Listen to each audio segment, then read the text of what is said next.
আসসালামু আলাইকুম, সবাইকে স্বাগতম ফটোশপ প্রফেশনাল কোর্সে। আজকে আমরা শিখব একটা লেখা কীভাবে রিমুভ করা যায় খুব সহজে। যেমন এখানে লেখা আছে, আপনারা হয়তো একটা ওয়েতে জানেন, কিন্তু আরও ইফেক্টিভ ওয়েতে করা যায় কাজটা। আমি প্রথমে এই ছবিটা, যে কোনো ছবি, মানে সেটা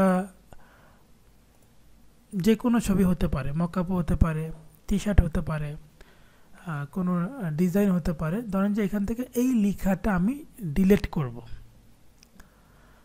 সো এটা ডিলিট করার জন্য এদিক থেকে দেখেন একটা অপশন আছে যে ক্লোন স্টেম টুল। ক্লোন স্টেম টুল দিয়ে যদি আমি ক্লিক করি, এখানে ক্লিক করব, মাউসের রাইট ক্লিক করে একটু সাইজটা বাড়াবো এবং অল্টার প্রেস করে এখানে একটা মাউসের লেফটে ক্লিক করব।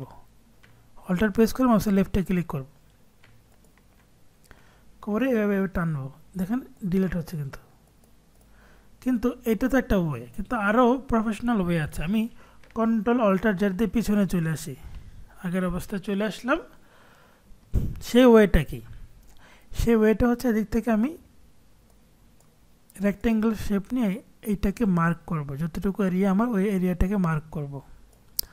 মার্ক করে আমি যাব হচ্ছে সিলেক্ট থেকে কালার রেঞ্জ, এবং এইখান থেকে আমি দেখতে পাচ্ছি আমার লেখাটা কিন্তু দেখাচ্ছে। ক্লিয়ার করার জন্য এদিক থেকে চাইলে এই যে এই পরিমাণগুলো বাড়াতে কমাতে পারেন।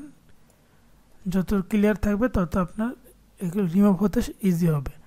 ওকে দিয়ে দেব। তারপর আবার সিলেক্ট থেকে এবার যাব মডিফাই এবং এক্সপ্যান্ড।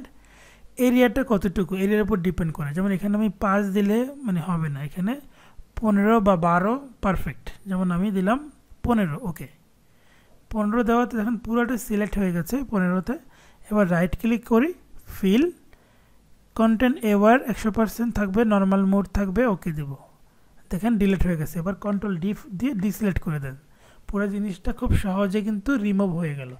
এরকমভাবে আপনি যে কোনো লেখা, যে কোনো ডিজাইন থেকে, যে কোনো ছবি থেকে আপনি সহজেই রিমুভ করে ফেলতে পারবেন।